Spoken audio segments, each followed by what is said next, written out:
This video is going to be an introduction into mathematical logic. I plan to have the text on the right hand side rendered and on the left hand side what I'm actually typing.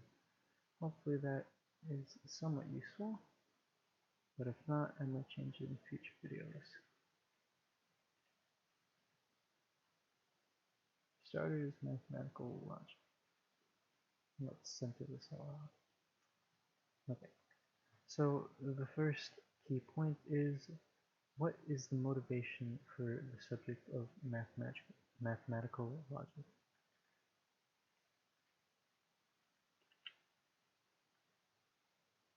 So for starters, we have, since very early on, used math in various subjects such as commerce, finance, business, physics, stuff of that nature. It has been very application oriented. Naturally, if you are using something for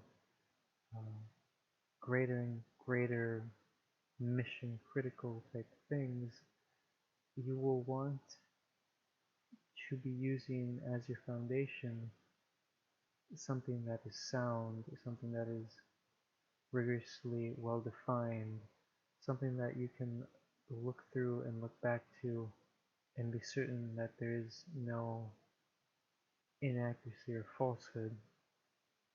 In short, it creates a degree of reliability.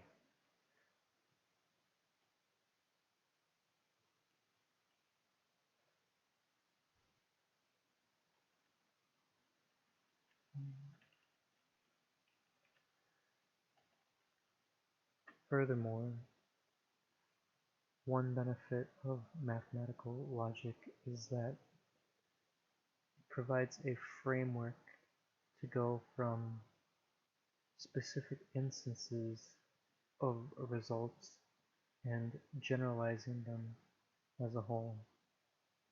Think of the idea where you have a specific example and then you sort of pull that result back into the general, prove it there, and as a result, that that result that you concluded forward projects back into every example or structure.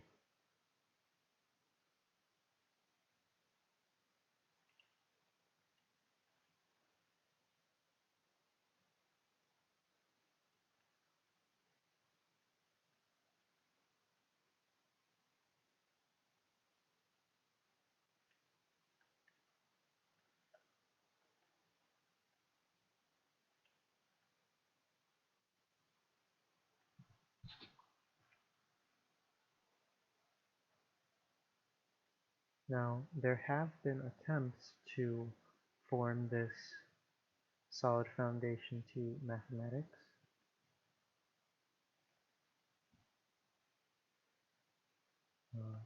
I believe most people should at least be somewhat familiar with naive set theory.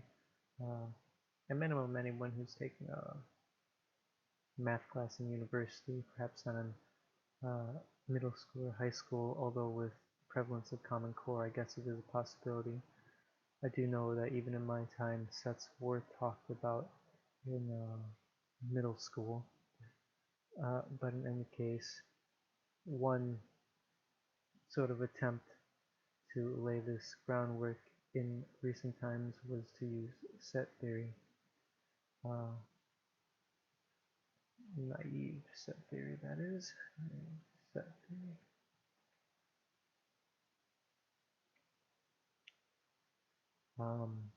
A particular example would be Frege's logical system, which, as stated there, uses both logical connectives in addition to set theoric concepts.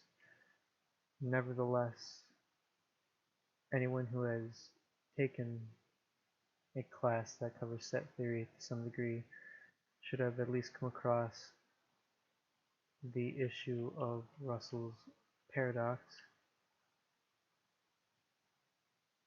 wherein we see that a proposition can imply its negation, and thus we have a uh, contradiction, so to speak, because both the proposition and its negation hold.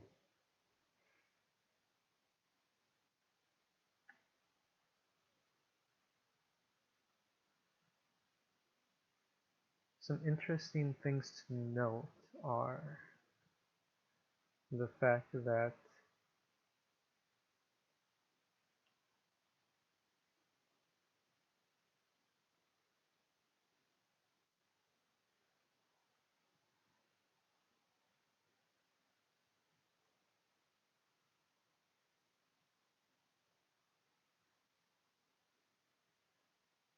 now within mathematical logic there are some interesting ideas. One is the concept of a theory. Render. Let's actually list some examples of theories before I continue. So let's see, we got what? Theory of groups, or let's just write this way. Group theory. In the younger grades, hopefully this is covered, but number theory, probability theory, matrix theory, ring theory, Galois theory, etc., etc. In short, there are a lot of theories out there, and this idea of a theory will be defined as follows.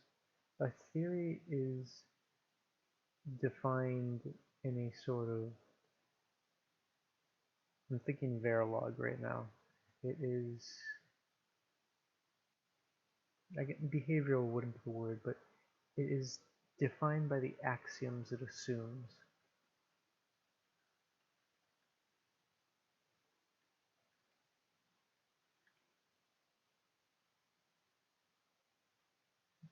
Scroll this down.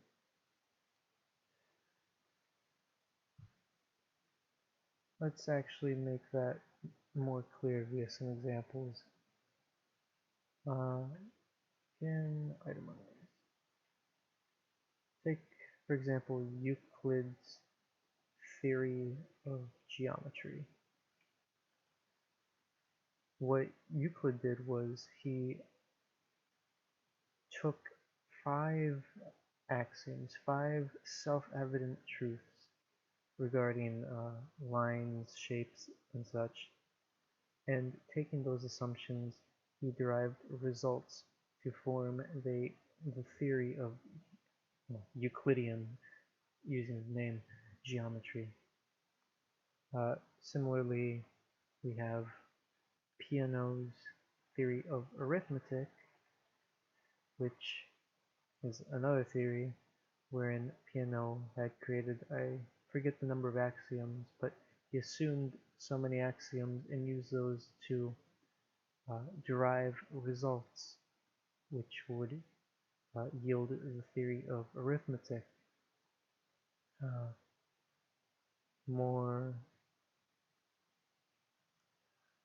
I believe more recently, again, I'm not someone who's knowledgeable of the history of mathematics, but more recently, group theory assumes 4 axioms. There is the axiom of closure, that is to say, if you perform an operation on 2 elements in a group, it remains in the group. You have associativity. The order in which you apply operations doesn't matter in the group. existence of an identity element, meaning this element, when applied to any other element, will map to said element. The existence of a right inverse, that is to say, every element in the group has a corresponding element where if you apply uh, that element on the right, it will yield the identity. I'll just quickly write that right here as an example. Something like that. Each x has a y such that this holds where epsilon is the identity element.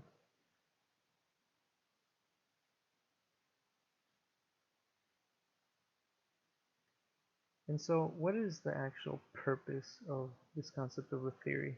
Well, it's sort of already been described. It allows you to take assumptions and then deduce based off those assumptions. Generally, these assumptions taken are very broad and general.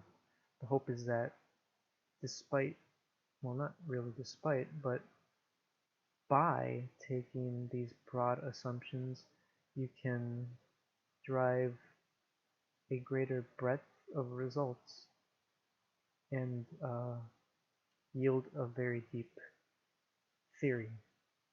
So let's write that down. Purpose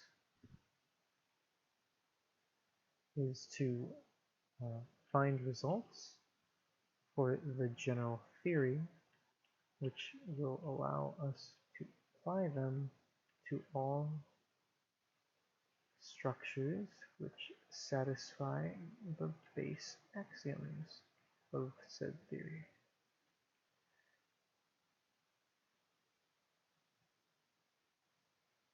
Let's consider an example. So in group theory, the first action make this a subsection. Example.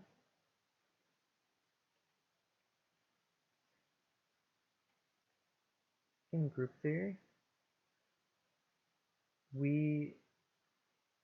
well, let me actually give this in a sort of different order. So you have the set of integers. You notice some interesting properties around them. In the end, you aggregate these properties and you come up with a general theory. We'll call it group theory. Well, as a result, just based off of motivation on how you constructed group theory in this way, we see that the additive group of integers is indeed a group. That is to say, the structure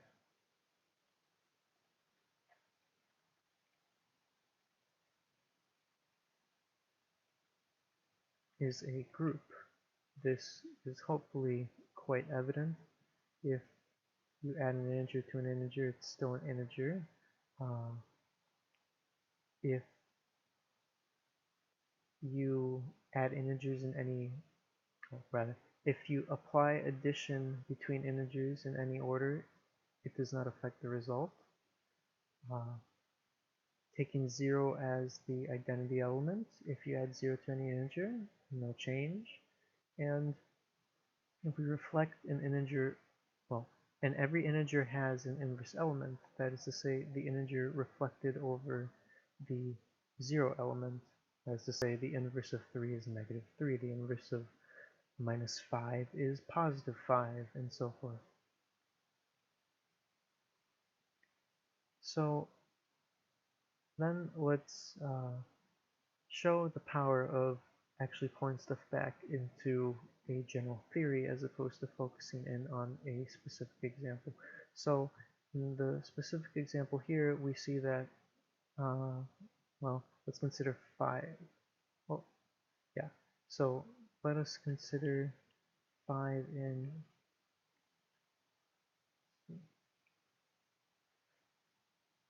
according to group theory, this has a right inverse. Right inverse is pretty obvious to us. It is -5 because that equals 0. Now, in this example, we can easily tell the left inverse is minus 5 as well. That is to say,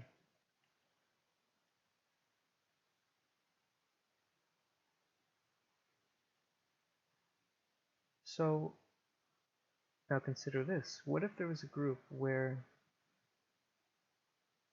we would hope this is true, but to prove it is way more difficult than it is for the integers?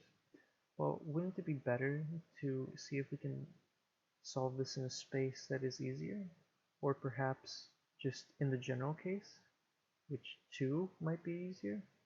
So let's bring this back into the general and see if we can prove this. As to say, let us prove the following, that for a given x in a group, there exists a left inverse y, and y is the right inverse. Let's prove that. Shouldn't be too bad. Let's use the begin align environment and hope this renders pretty nicely. So, what does it mean to prove this? Well, we want to show that y circ x equals epsilon.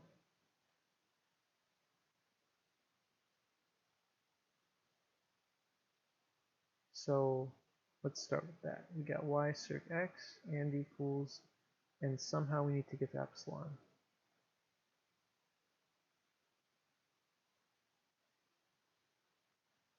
Well, by closure, we know that y circ x is in a group still.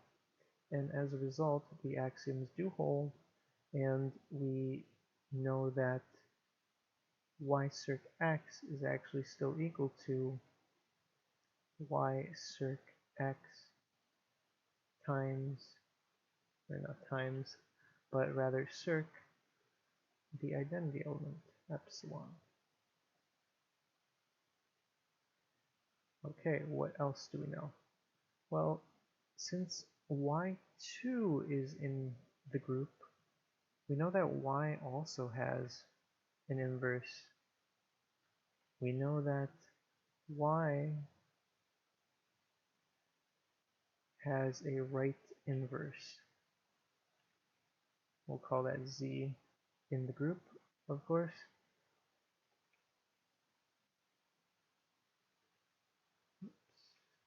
Misspelled epsilon. And via simple substitution, we get circ x, circ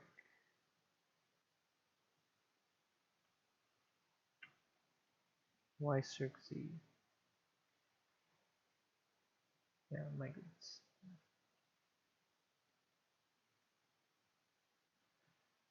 Now, via repeated associativity, this will yield the following for us.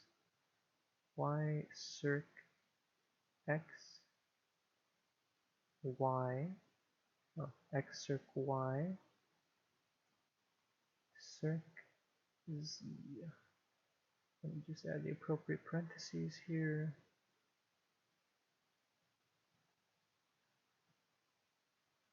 Perfect.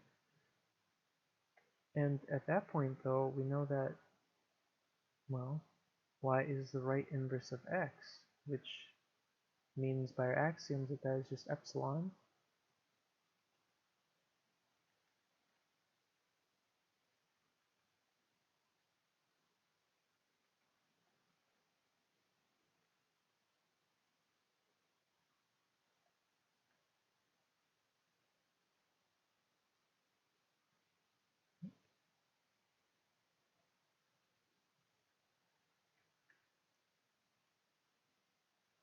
And when we apply the identity element onto anything, that'll just yield itself, so that yields y circ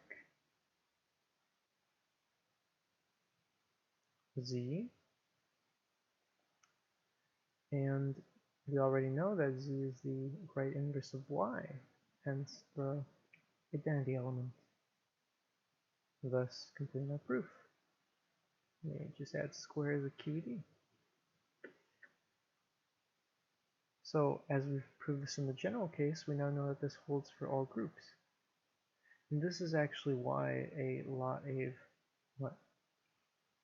of math text, especially in any upper mathematics, does just deal with general cases, because it allows you to perform a broader stroke of the brush. As an analogy, you can prove many subcases. Naturally, there are some books that you can take that take a more bottom-top approach to things. I do know that there's some real analysis books that do that for clarity's sake. But yeah, that's the main benefit of this kind of an approach. So another interesting idea beyond theories is the idea of consequence versus provability.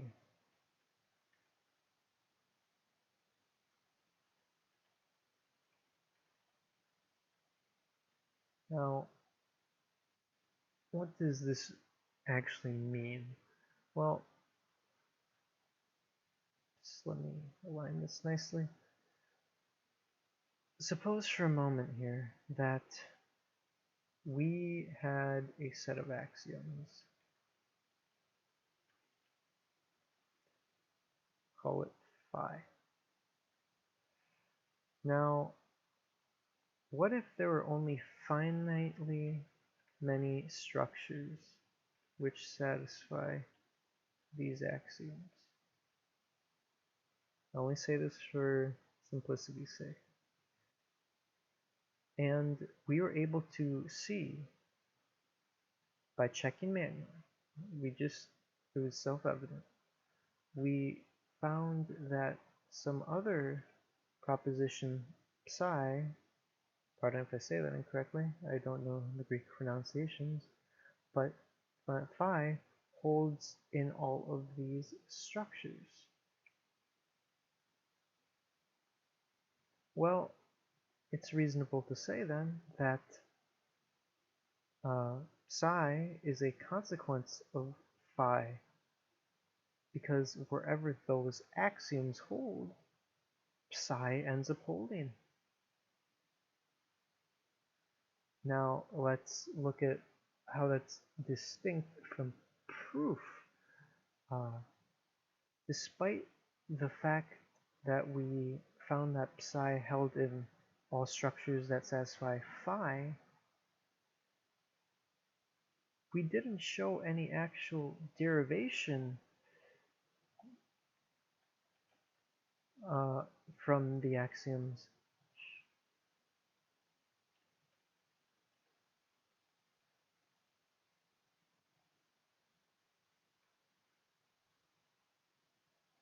So it actually shows a distinction between something being a consequence of axioms and being provable from axioms. So it begs the question, does psi being a consequence of phi imply that a proof must exist?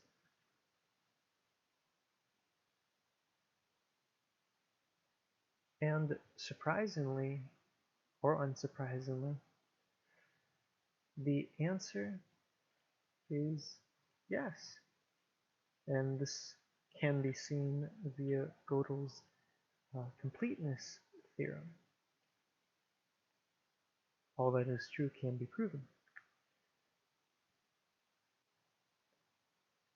Yet another interesting idea in mathematical logic is the idea of a formal language.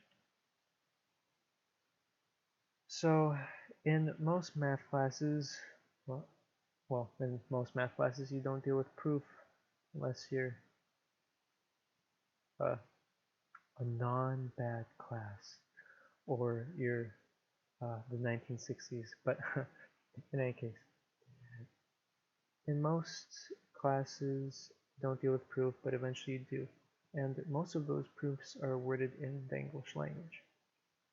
And you'll actually come to find that they have a certain rhythm to them.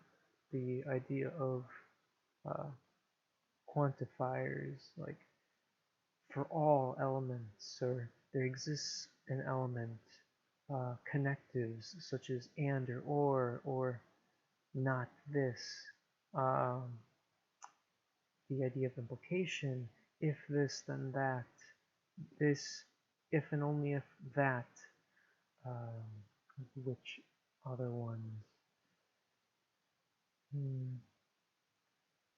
I believe that is all, but you start to see a sort of pattern, and that's just plain English. We would want, however, to have a language in the most formal sense of the term to lay the most firm foundations for mathematics. Uh, in order to do that, we would actually have to construct a language. Now, how do we begin with doing that? Well, we should first define what we want this language to have.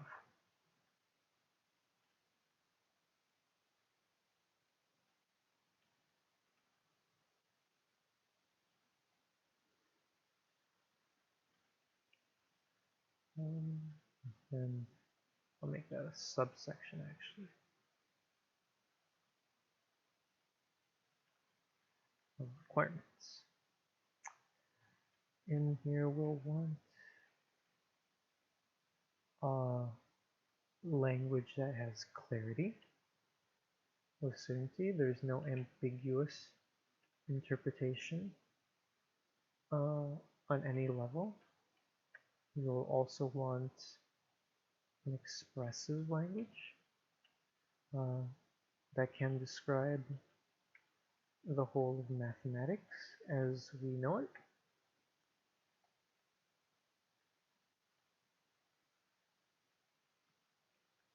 And in my opinion, those are the two key things.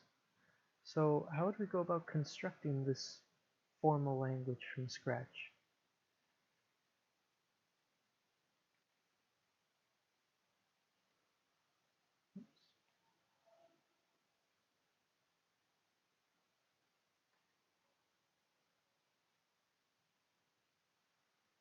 We will need an alphabet.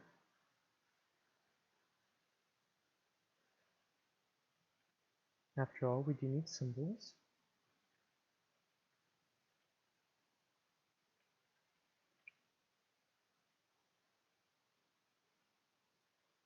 Now, what does that mean? Some examples of alphabets would be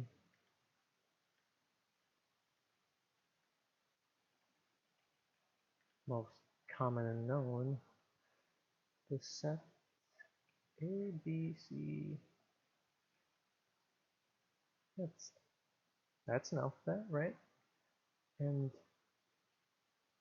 it generates all our words. Let's see, what's another one? We can come up with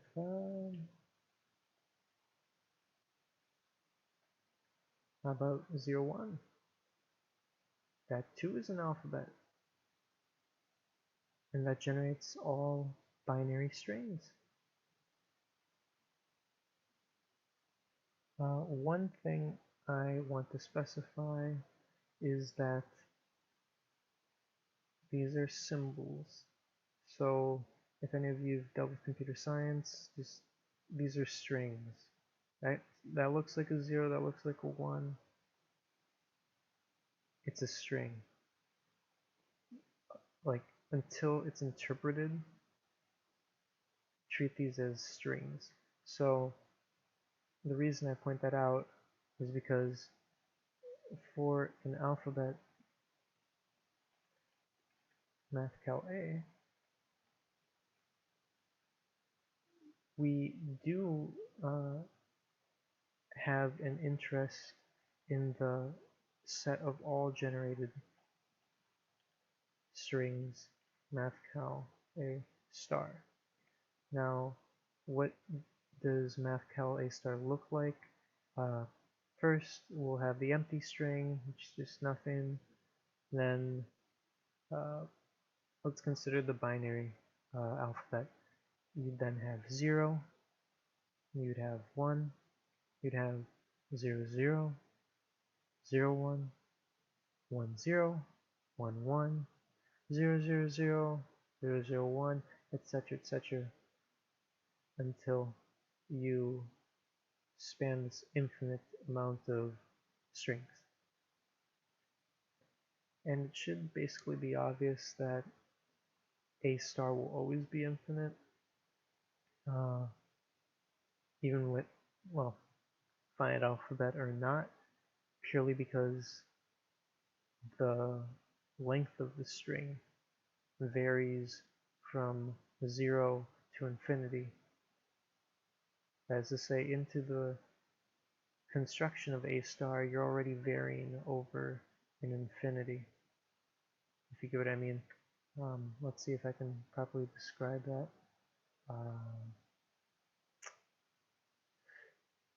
I'll give this a shot here. Mathcal A star is cup n equals 0 to infinity,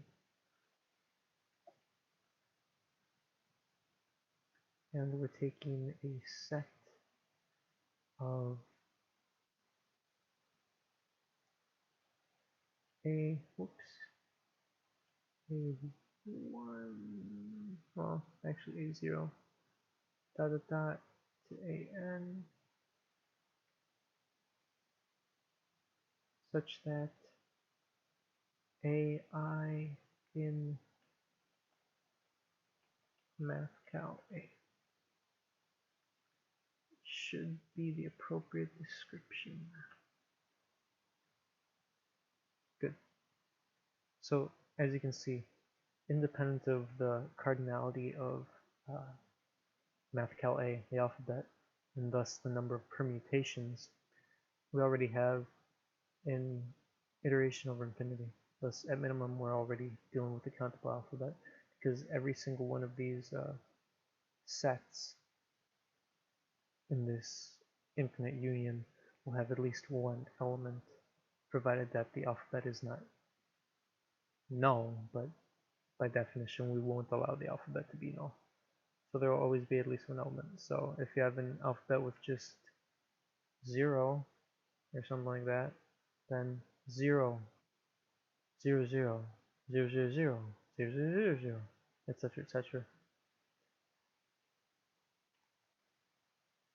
I'll also mention that A star itself is not really our concern, but A star is the space of all strings that alphabet can generate.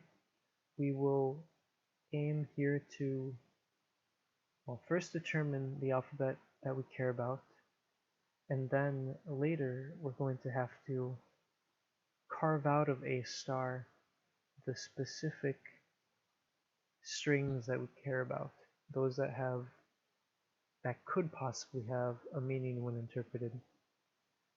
So to do that, let's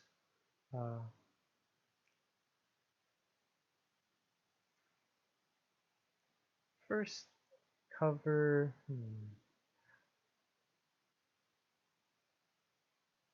well, it's easy to get out of the way. So first, restriction on uniqueness.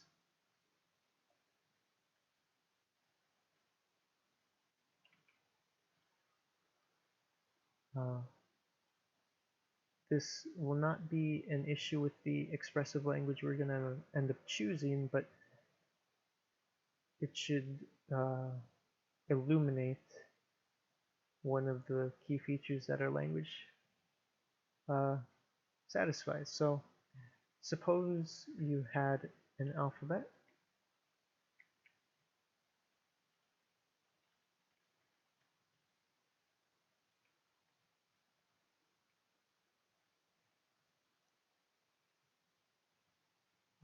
where we will denote the first element with a2 or a1 and the second with a2. Now let's consider triple bar. Is that a1, a2? Is it a2, a1?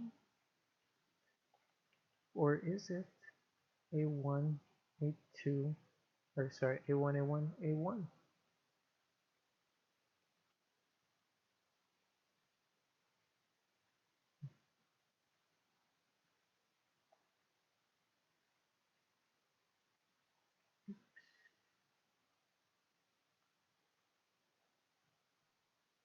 That's a problem. If you have the string, how do you uniquely deconstruct it into its symbols, which are then interpreted? You can't. Or rather, you would have three choices, and each of those interpretations of the symbols could yield a different result. So it is very key to select a symbol set that does not run into this issue where the symbols themselves can result in ambiguity. That is not the only issue of ambiguity that can arise. For example, when we were doing the group theory proof, notice how we needed parentheses in order to separate out different sections for proper interpretation of the operation. That's actually going to be something we'll have in our language. We will need parentheses in order to ensure a unique interpretation on how we should deconstruct a statement into its parts. But in any case, this uniqueness quality is very important. And now on to actually constructing the language, starting off with this second requirement.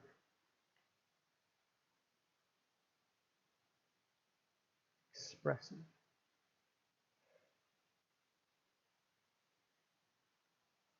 This is a restriction, and thus this too is required. And how will we go about having an expressive language? Well, let's look towards our group theory proof. Let's look towards just proofs in general. What do we need? Again, we need quantifiers for which we will use for all and exists. These are already in LaTeX, thankfully. We will need connectors and negation.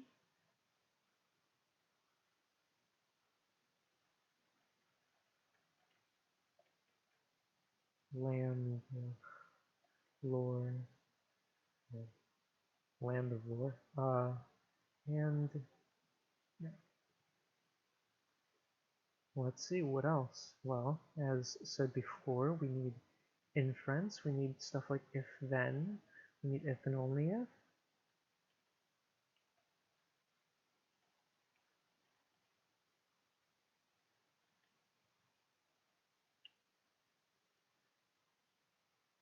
What else? We need equality, parentheses.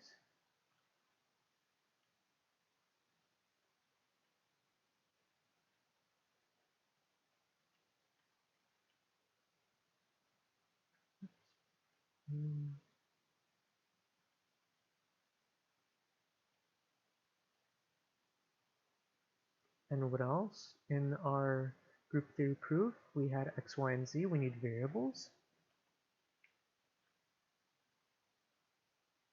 So I'll write this in a sort of short form here.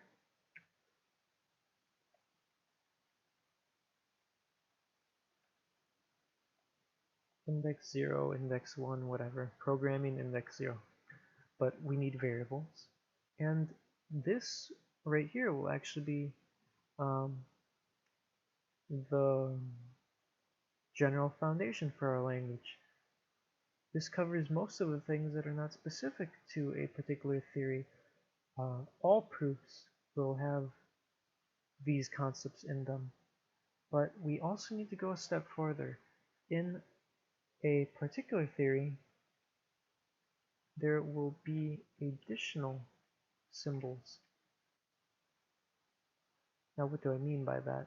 Well, in group theory, we saw that, oops, saw, ah, we saw that there was a particular constant symbol, namely epsilon. We had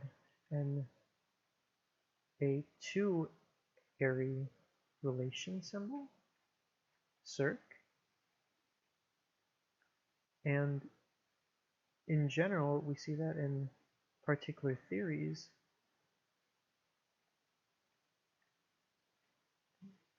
we will have unique function symbols, relation symbols, and constant symbols, i.e., just write it a bit shorter.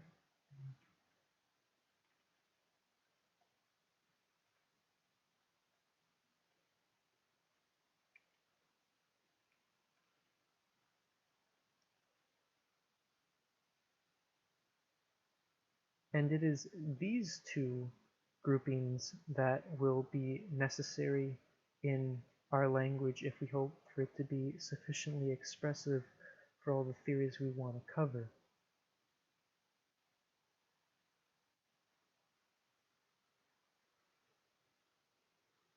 Now, to aggregate this into sets, we'll call the first set the stuff that is general across the board for every theory. We'll just call that A.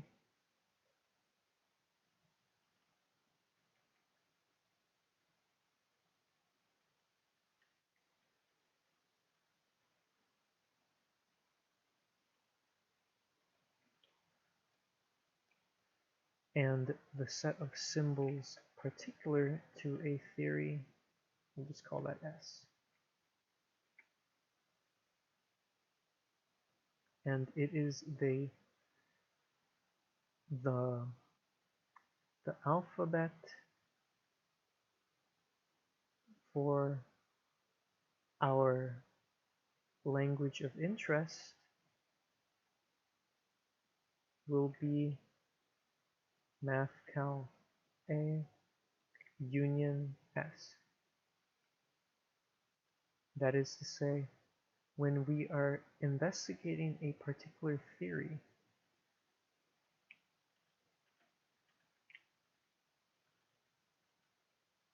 our concern will be that set. And let me just, for shorthand, write this as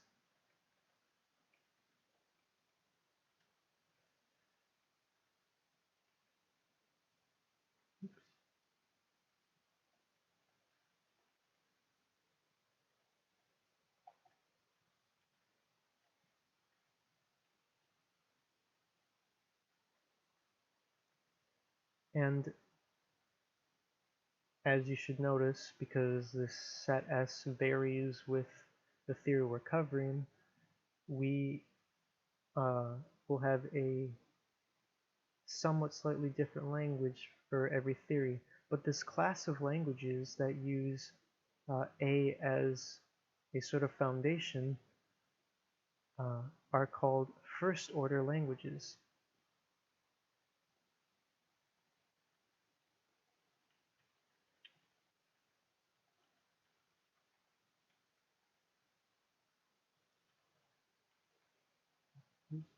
And as stated before, they are determined by what the set S is according to the theory under analysis.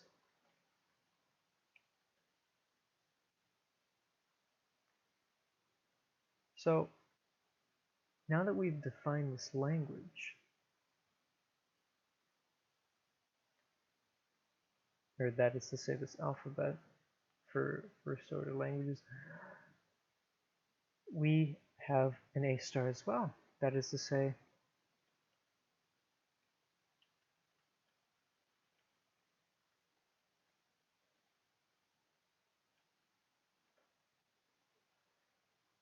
and that's a pretty big set, mind you.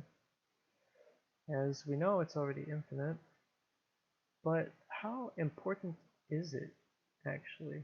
Because this set includes stuff like for all, random stuff like that. Is that of relevance to its interpretation? Of course not. That doesn't represent any proof we know of. That has no formal foundation for what we want.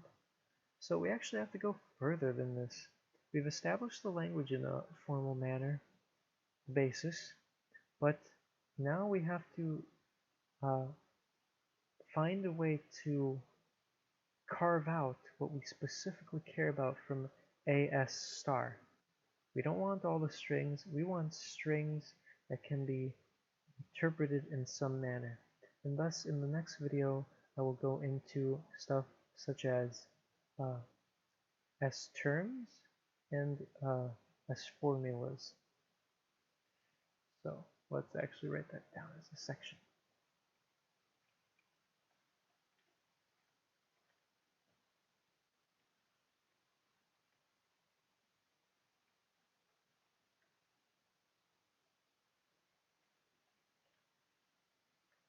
And once we accomplish that, we will have carved out the parts of relevance from AS star. See you next time.